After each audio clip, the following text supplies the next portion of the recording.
এটা নিশ্চয়ই লক্ষ্য করেছো কিছু জায়গায় একজন ব্যক্তি উপস্থিত নেই অথচ তার সম্পর্কে একটা গল্প হচ্ছে, বা কোনো একটা অনুষ্ঠান বাড়িতে কোনো একটা জায়গায় একজন ব্যক্তি যখনই প্রবেশ করলো তখন সকলেই তার প্রতি আকৃষ্ট, তাকে সকলে তার পেছনে যাচ্ছে, তার ছুটছে তার সঙ্গে কথা বলার জন্য বা তার অটোগ্রাফ নেওয়ার জন্য প্রত্যেকটা মানুষ ব্যস্ত হয়ে ওঠে।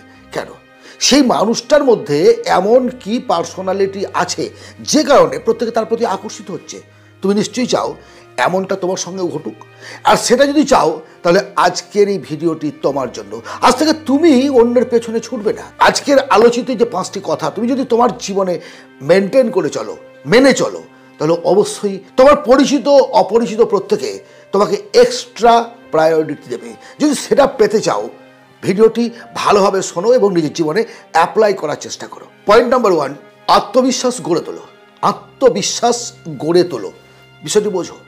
আমরা কোনো স্টেজে পারফরমেন্স করতে যাই, যখন কোনো ভাষণ দেওয়া হোক বা কোনো প্রেজেন্টেশন দেওয়া হোক, দেখবে যারা প্রথম দিকে একেবারে স্টেজে উঠছে তাদের হাত পা একটু কাঁপে, কথা বলার সময় ঠিক মতো বলতে পারে না, কারণ ভুলে যায় যে কোন কথার পরে তারা বলবো। এটা হচ্ছে সেলফ কনফিডেন্স, আত্মবিশ্বাস। এই আত্মবিশ্বাসটা তোমাকে বাড়াতে হবে যে হাজার হাজার মানুষের ভিড়েও আমি নিজেকে হারিয়ে ফেলবো না।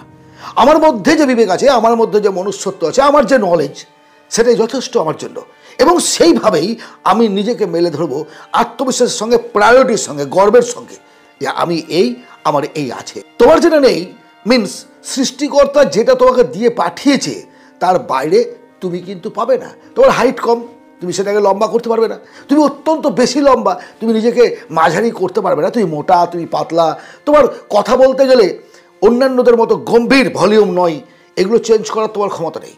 কিন্তু তোমার মধ্যে যেটা ক্ষমতা আছে সেটা হচ্ছে কনফিডেন্সটাকে লো লেভেল এবং হাই লেভেলে নিয়ে যাওয়া, মানে জাস্ট লাইক এ ভলিউম, তুমি বাড়াতেও পারবে, কমাতে পারবে। সো কনফিডেন্সটাকে বিল্ড করো। আর এই কনফিডেন্স মানে তোমার হাসি মুখে প্রবেশ, একটুখানি মৃদু হেসে প্রবেশ করলে, নমনীয়তা, নম্রতা, মানে একদম কুজো হয়ে ঘাড় নিচু করে হাঁটছো সেটা কিন্তু নয়, একদম স্ট্রেটলি তুমি গিয়ে সেখানে উপস্থিত হলে এটাই তোমার পৃথকত্ব তৈরি করবে।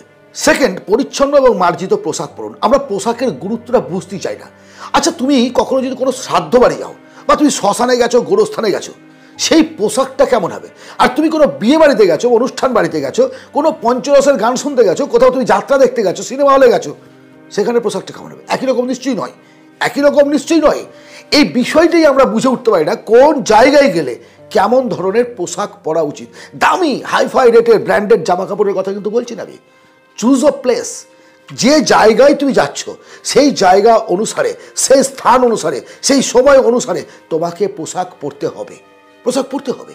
তুমি একটা অনুষ্ঠান বাড়িতে আছো, ধর্মীয় অনুষ্ঠান আলাদা, বিয়ে বাড়ির অনুষ্ঠান আলাদা, প্রত্যেকটার মধ্যে যদি তুমি সামঞ্জস্যপূর্ণ পোশাক পরতে পারো তাহলে তোমার কিন্তু একটা প্লাস পয়েন্ট হয়ে গেল। তোমার হিউম্যানিটি, ব্যক্তিত্ব বিকাশের জন্য একটা আলাদা রকমের তোমার মর্যাদা বেড়ে গেল। থার্ড, ভালো শ্রোতা হও যদি জীবনে আকর্ষণীয় হয়ে উঠতে চাও।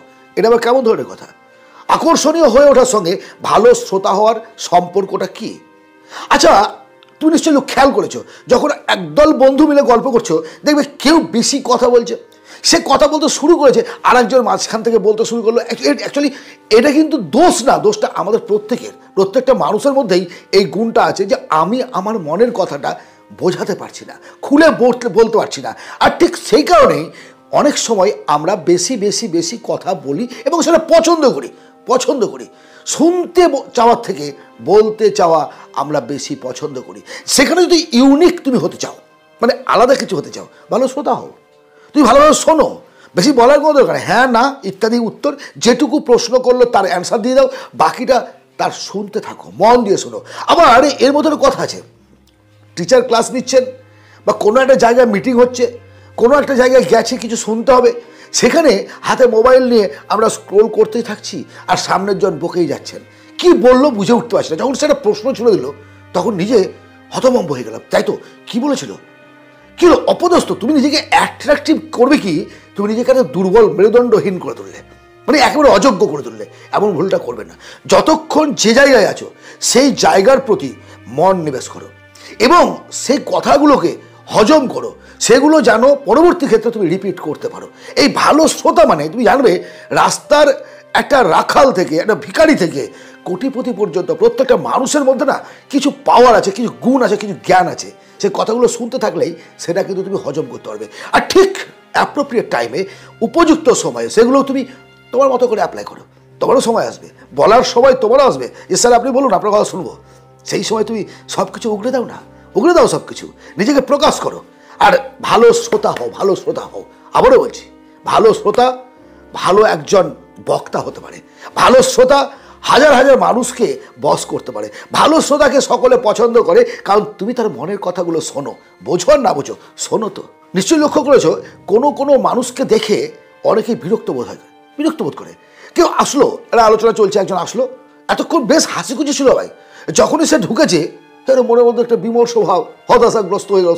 কেমন যেন একটা মানে পাঁপড় যেমন নরম হয়ে যায় না, সকলের মনটা এরকম নরম হয়ে গেল, আর ভালো লাগছে না। বুঝলে, যখন এই আসরটা শেষ করে উঠে পড়াবে সেই চিন্তায় তারা ব্যস্ত। কারণটা কি?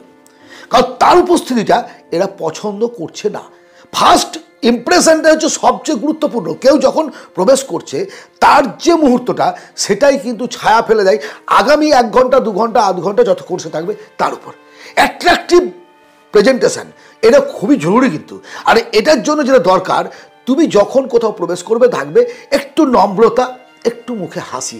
আরে গম্ভীর তো আমরা সকলেই, প্রত্যেকের ভেতরেই কোনো না কোনো যন্ত্রণা আছে। আমরা কেউ সুখী নই, জানো তো, কেউ সুখী নই। আমরা অ্যাকচুয়ালি দুঃখের যে সাগর, এই দুঃখের সাগরে সুখ হচ্ছে একটা নৌকার মতো, একটা তরির মতো। কতটুকু? এতটুকু, এতটুকু সুখ, আর বাকিটা সবই কিন্তু দুঃখ। শুধু এই দুঃখটাকে, হতাশাটাকে, না পাওয়াটাকে সব সময় যদি তুমি তোমার চেহারার মধ্যে ফুটিয়ে তোলো, কেউ তোমার সঙ্গে বসবে না। আমার এই নাই, আমার শরীর খারাপ, আমার ছেলে ভালো নেই, আমার বউ ভালো নেই, আমার বান্ধবী ভালো নেই, আমার বাবা মা ভালো নেই, এই শোনার জন্য তোমার কাছে খুব আসবে না। তারা আসে একটু মানসিক শান্তির জন্য। তার মধ্যেও সেই যন্ত্রণা আছে। তার মানসিক শান্তিটা তখনই আসে যখন সে তোমার চেহারার মধ্যে তাকে দেখতে পায়, অর্থাৎ রিফ্লেকশন। তোমার হাসি, অটোমেটিক সে হাসবে। তোমার মধ্যে একটা নম্রতা আছে, নমনীয়তা আছে, তুমি একটু মৃদু ইয়ার্কি ফাজলামো করছো, কঠিন নয় কিন্তু ইয়ার্কি, সেটাও কিন্তু সে দেখছে, তার মধ্যে ক্রিয়া করছে। এই জায়গাটাই তো মেন। আর এটা করতে গেলে নমনীয় হতে হবে এবং তোমার মৃদু হাসির সঙ্গে উপস্থিতিটাকে প্রেজেন্ট দিতে হবে। ইউনিক, এটাই তো ইউনিক পাওয়ার। দেখো না একবার করে, দেখো 7 দিন করে দেখো চেঞ্জ হয় কিনা। সব শেষে বলবো, যদি নিজেকে আকর্ষণীয় করে তুলতে চাও সমস্ত আসরের জন্য, তোমার নলেজটাও সেইভাবে বাড়াতে হবে। কোনো মেডিকেল ক্যাম্প হচ্ছে, তুমি স্বাস্থ্য সম্পর্কে কিছুই বোঝো না, কারণ তুমি একজন শিক্ষক বা তুমি একজন আর্টিস্ট, তোমাকে সেখানে আমন্ত্রিত করা হয়েছে। তুমি কী বলবে সেখানে গিয়ে? গান শুনিয়ে দিবে? একটা ইতিহাসের পাতা পড়িয়ে দিবে? তাহলে হেলথ সম্পর্কেও তোমাকে কিছু জানতে হবে। তুমি চাইছো তোমাকে সবাই ডাকুক, কেউ ডাকবে? গ্রামে হাজার হাজার মানুষ বাস করে, তার মধ্যে 3-4 জনকে বিচার সবাই ডাকা হয়, সালিসি সবাই, কেউ ডাকা হয়? তারা মিউচুয়ালটা করে দিতে পারে, তার মধ্যে সেই পাওয়ারটা আছে। আর সেই পাওয়ারটা তৈরি করার জন্য তোমার স্কিল ডেভেলপ করতে হবে, তোমার নলেজ বাড়াতে হবে। প্রতিদিন নতুন কিছু শেখো। যদি বই পড়ার সময় না থাকে, সেই ধরনের সার্চ করে ইউটিউব থেকে ভিডিও দেখে নাও, সেই ধরনের ব্লগগুলো পড়ো। আজকের দিনে যদি কেউ বলে যে আমি গাদা গাদা বই কিনে নিয়ে এসে বাড়িতে রেখে দিয়ে পড়ার সময় পাচ্ছি না, দরকার নেই বস। 10 মিনিটের একটা ভিডিও দেখলে একটা বইয়ের জিস্ট পাওয়া যায়। জিস্টটাকে সারমর্ম তুমি করে নাও না, তাহলেই তো হবে। আজকের এই ভিডিও জীবন পরিবর্তনের ক্ষেত্রে কতটা গুরুত্বপূর্ণ বলে তোমার মনে হয়? অবশ্যই কমেন্ট করে জানাবে। এতগুলো পয়েন্টের মধ্যে কোন কোন পয়েন্টগুলো অলরেডি তোমার মধ্যে আছে জানাও, বাকিগুলো কতদিনের মধ্যে তুমি তোমার জীবনে অ্যাপ্লাই করতে পারো সেটাও কমেন্ট করো। কারণ তোমাদের এই কমেন্টগুলো আমি মনে করি যে একসঙ্গে বসে আমরা গল্প করছি।